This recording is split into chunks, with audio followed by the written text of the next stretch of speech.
Hey everyone, welcome back. So the day has finally come. We are going to do the studio tour. Now I know I've been talking about this since 10k subscribers, but you know what? It's better late than never. We're doing it now for 15k. And a lot of the lateness, to be honest, is due to hesitation on my part. The studio is actually quite messy, and I was always debating whether I would show you the studio as it really is, or if I would try to clean things up and show it to you in the ideal fashion. But you know what? I decided to go with the candid version, so I didn't do any type of special cleanup. You guys are going to need to see the studio in the way it really is when I'm actually working here and filming videos. Now one day, I hope to have more space and be able to set up things in a way cleaner fashion, but I think I went with functionality over aesthetics in my studio, and that's what you guys will see. So no judgment, please, and if your comments are, things are messy, well, that's just the way it is. I mean, you can share them, feel free. I just already know that. So let's not waste any more time and start the tour. Just remember, if you are liking the video, remember to hit that like button. Hey everyone, so we're actually starting the tour upstairs. The reason why is I just wanted to show you quickly the more family-oriented gaming setup I have upstairs before we actually get into the studio. So as we get closer here, just to start it out, as you see, I have my original launch switch here. Don't be fooled by the white Joy-Cons. It is not the OLED. This is my launch model. I just put the white Joy-Cons on it because they are the freshest ones, and when my kids are playing Just Dance, I just want them to have the best motion control sensors, so I use the newer Joy-Cons on it. And as you see here, we do have a lineup of the controllers that we normally use when we're playing. These aren't necessarily my 4 best controllers. Since the kids use them, I really tailored it to whichever controllers suit them best. And just in case something happens to one of them, the ones that I don't mind losing too much. The only exception to that would be maybe the PDP little wireless controller that's there. That is my wife's controller. She will not play if it's not with that controller. It's the only one she wants to use. So it's up here specifically for her. But there's not only that. Right down here we do have a retro option as well. I have a Retron 5. If you're unaware what that system is, it basically plays almost all the retro consoles up to the Sega Genesis SNES. It even plays Game Boy. I do have the attachment as well so that I can play Mega Drive games on it and even Game Gear games. Now if we get in close, we do have a lineup of a few games here.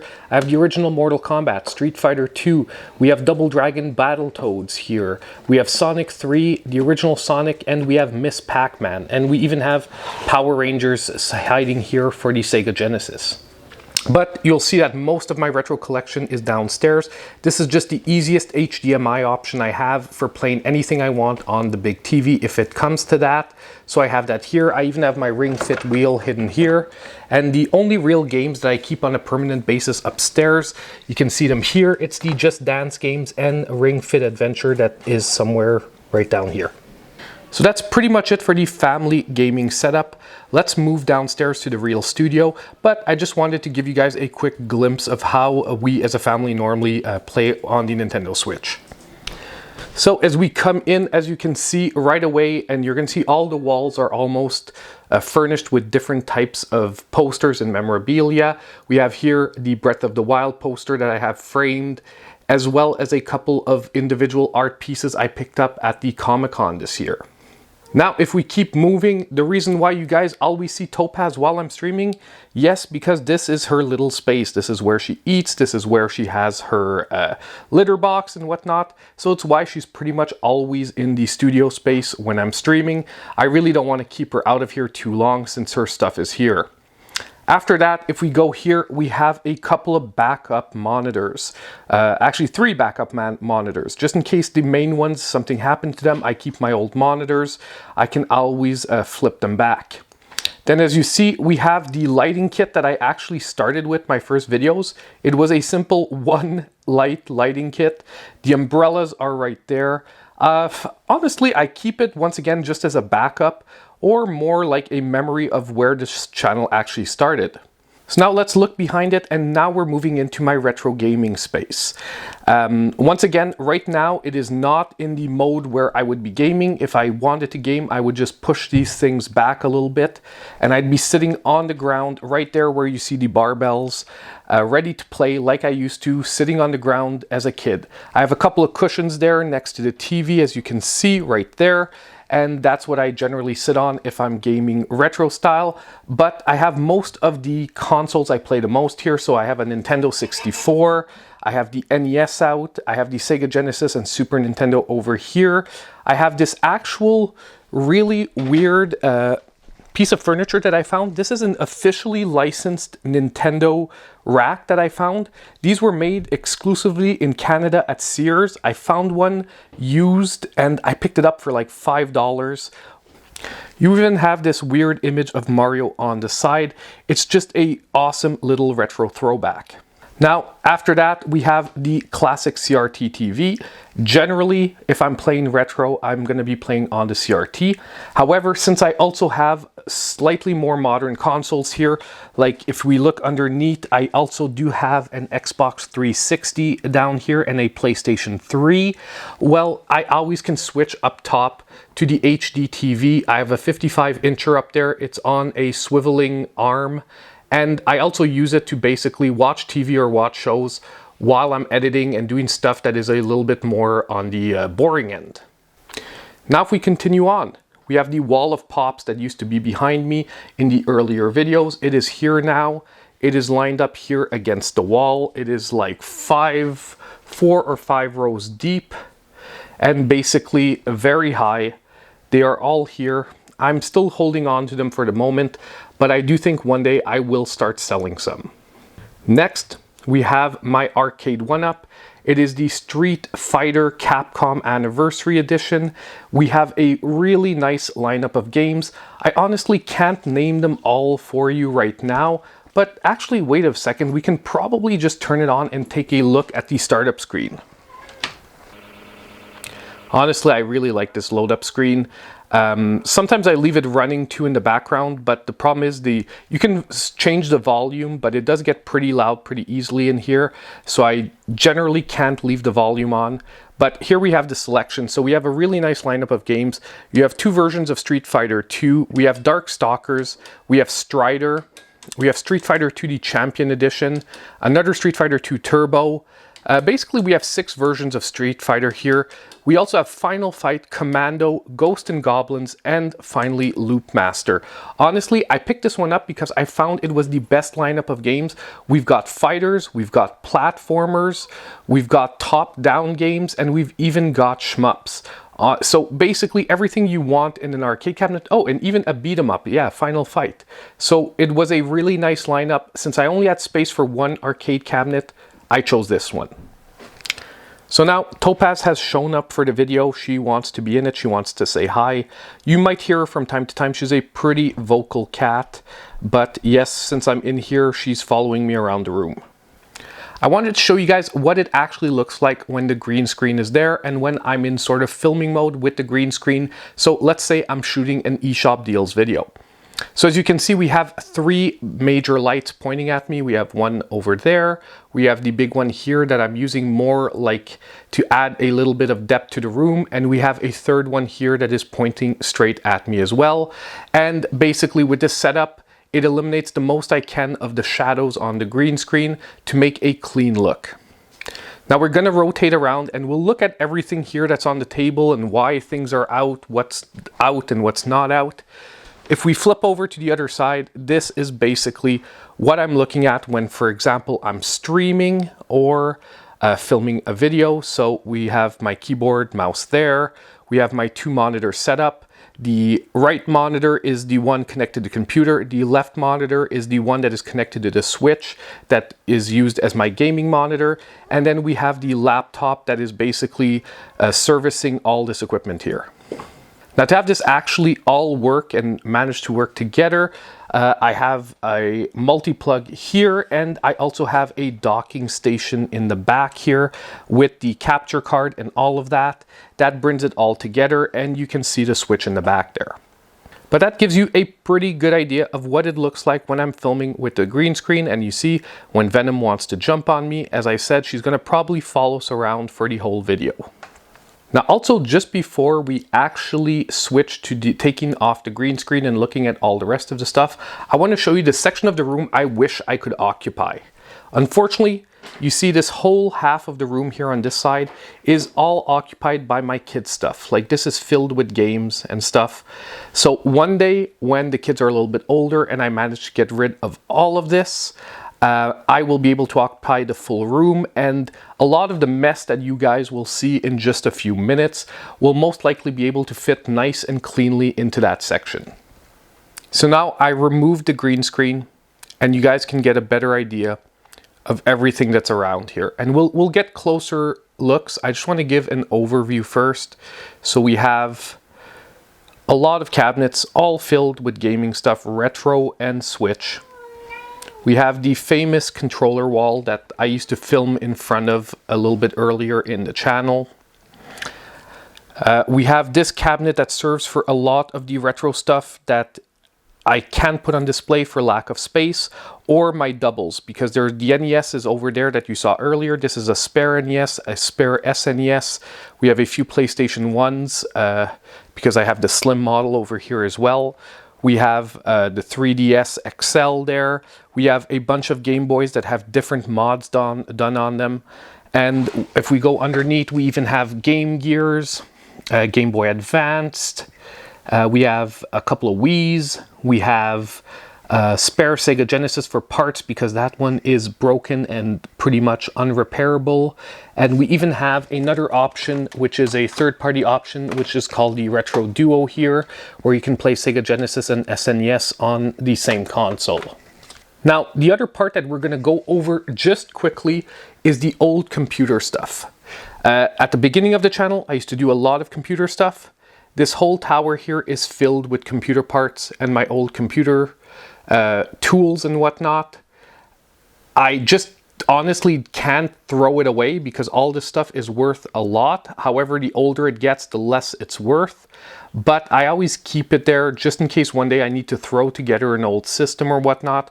I pretty much have all the parts to throw together, computers and whatnot. Even there I have my old testing board for an open station there, and a bunch of fans at the top, motherboards. Basically, I have everything there to build a few computers. And I think you guys can still hear Topaz. She wants to be pet, but we're going to continue our tour. Now, if we look here, yes, it's a mess, but it is a lot of my Transformers collection. At least the more modern ones. The older ones are all boxed up. The more modern ones are here on the table. Unfortunately, Topaz loves knocking them over. Normally, they're all standing. They're all well put together.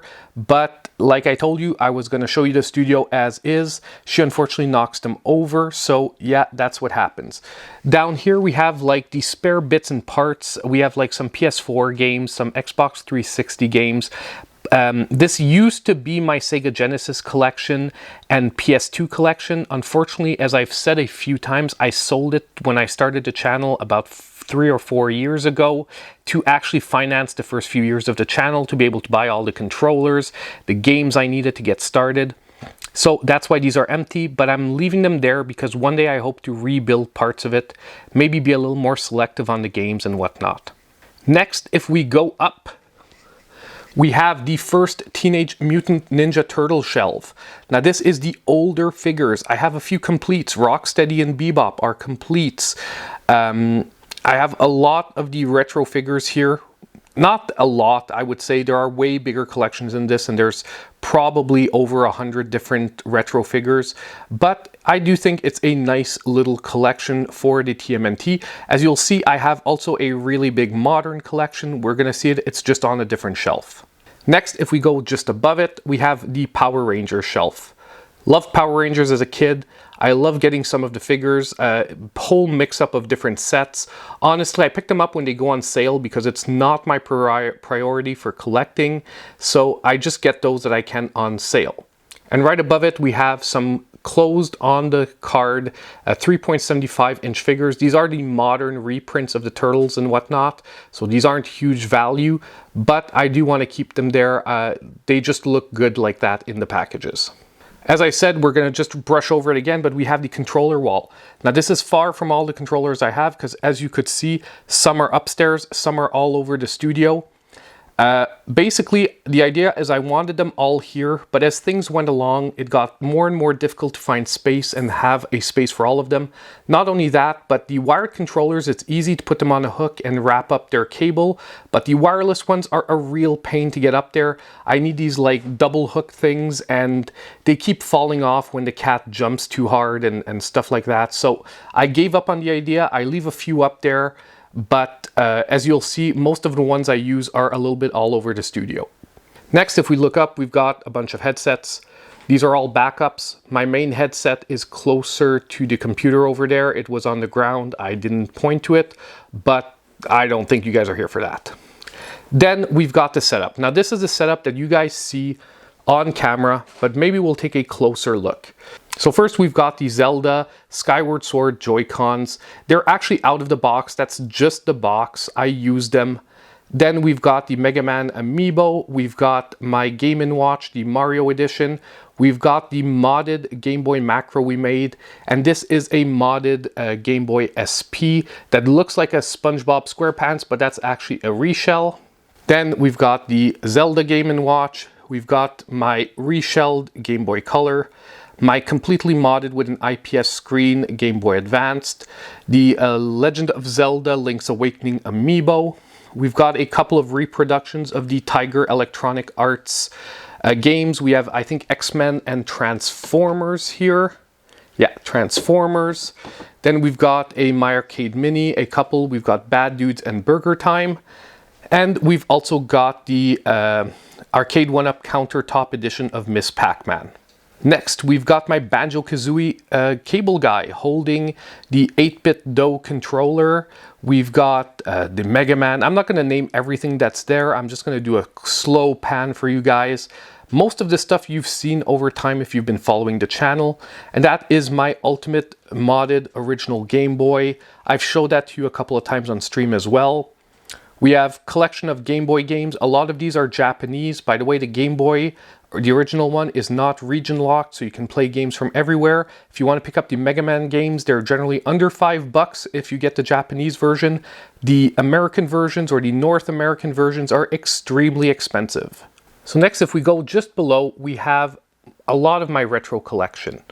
Now, I don't have as much as I used to, once again, especially the NES era games. I was never a huge collector of them. I had the most important ones like Mario 3, the Turtle games, Adventure Island, Ninja Gaiden, the Zelda games. But recently I started picking up a few here and there. I mostly like to pick up broken games or games that people think are broken and then sort of nurse them back to health, even do reshells if I need to. Next to it, we have some Sega Genesis games. Like I said, a lot of them are upstairs, the ones I play more often. But we've got a few others here, like Altered Beast, Garfield, Eternal Champions. We've got a bunch here as well, Vector Man, a bunch of others. And we've got some Japanese NES games. Because yes, you can mod your NES to play Japanese games, or you can just get some adapters that will help you play those as well. Once again, I have all the Mega Man games from the NES in the Japanese version.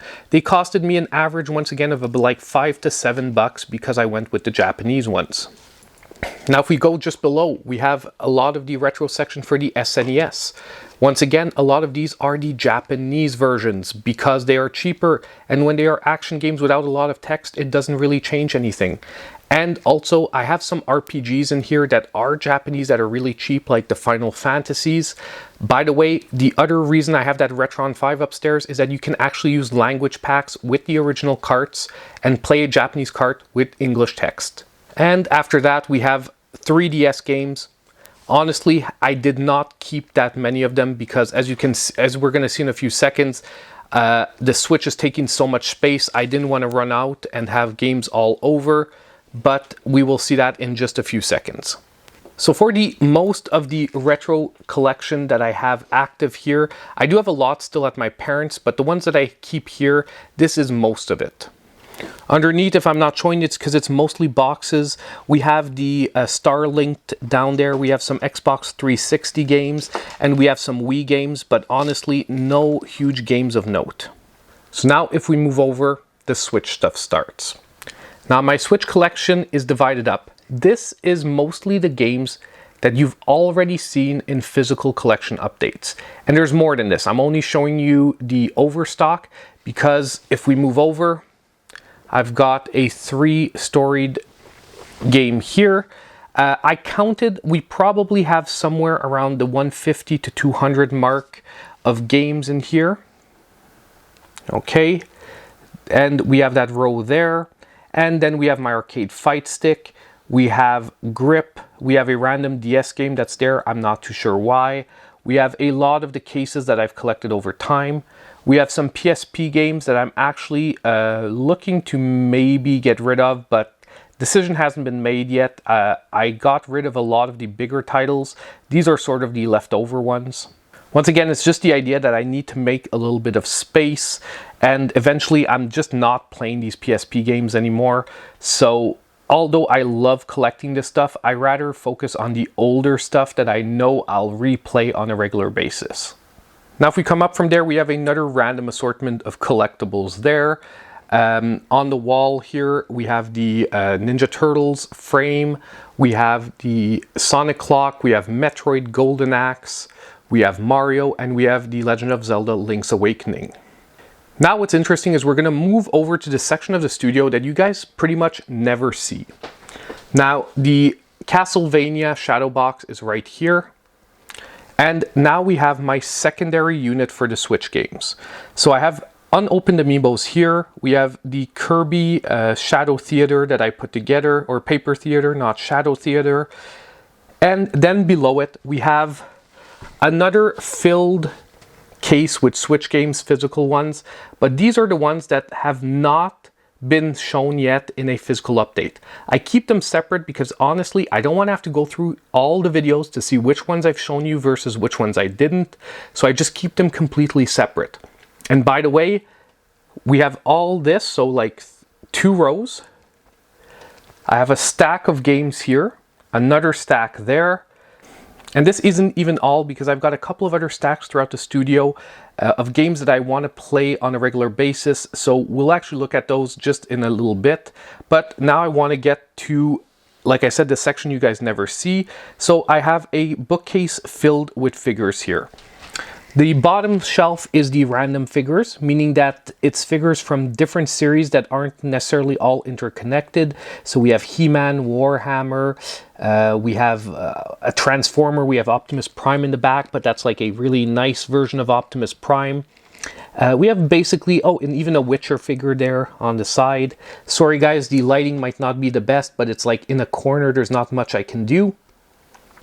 After that, we've got the Marvel shelf. So a lot of Marvel figures that I'm collecting. Rogue has fallen over, unfortunately. Just too bad, but like I said, the cat jumps on those. It's really hard to keep her. The top shelf she doesn't, however. Next, we have the modern TMNT shelf. So a lot of the NECA figures, a lot of the Power Rangers slash Ninja Turtles figures. We even have the Ninja Turtles slash Cobra Kai figure there in the back. And then if we go up, we have the Spawn shelf. Personally, I'm a huge fan of Spawn. I used to read the comics growing up. I try to collect as many figures as I can. A lot of my older ones are put away, but these are the more modern ones that are easy to display. And then to end, we have the DC shelf. Once again, a lot of Batman. DC is always a lot of Batman. But we've got Batman Darkseid there in the back. We've got a few. If I go up here, you can see in the background too, we have some in the back. But love those DC figures. I do a rotation of the ones I pull out, by the way, because I have way more than this, but they just don't all fit on shelves. So some are boxed up in different baggies, and I pull them out and I do rotations when I get fed up of seeing one or another of the figures. And lastly, at the top, we have another huge Batman figure. We have the Tails diorama, and we also have a Pikachu one at the top. Now if we move over yet again, we have another cabinet filled with different collectibles and also the pixel art that I made. I showcased some of it on the channel. Most of it is here. Then we have some Dragon Ball figures, but these are more the statue kind. And finally at the bottom we have some other random figures like this huge Rocksteady from the 90s that I got as a kid that I still had. We have a huge Malbolgia that's missing one of his horns, so I sort of keep him here in case one day I find a replacement to his horn, so I remember to repair him. We have a Gundam figure that once again someone knocked down, unfortunate. Then lastly, moving over to the last section here, we have some more random Switch accessories. Now this transforms your Switch into sort of like an arcade station. I honestly haven't had the time to review it. Maple Syrup Gaming Tech used to have a fish. Unfortunately, he died last year. I might replace him one day, but you know, unfortunately, I haven't gotten to that yet. So here we have some more random accessories. We have another little kit for transforming your Switch into a sort of arcade type setup. We have different grips. We have the Hori split pads down here. We have some Joy-Cons. We have the old grip I used to use. Down here we have the racing wheel. And over here we sort of have the Xbox section that is extremely small. One day I'll probably have more games, but for the moment that's what I have. We have the Castlevania Anniversary Collection box that's here as well. And by the way, if you guys are wondering where the Xbox Series X is, it's right here under my desk. So I'm sitting there. The Xbox Series X is right under there on a little roller station. So we saw the gaming setup a little bit earlier. What I did not show you is this desk right next to it. This is the old desk I used to film on. And basically this now is the house of all the physical accessories and things that I have not yet covered on the channel, but that I want to.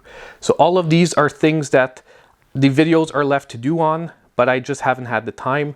And we've also got a couple of stacks of random games. Told you there were a few other stacks. We have one here and we have a smaller stack over here.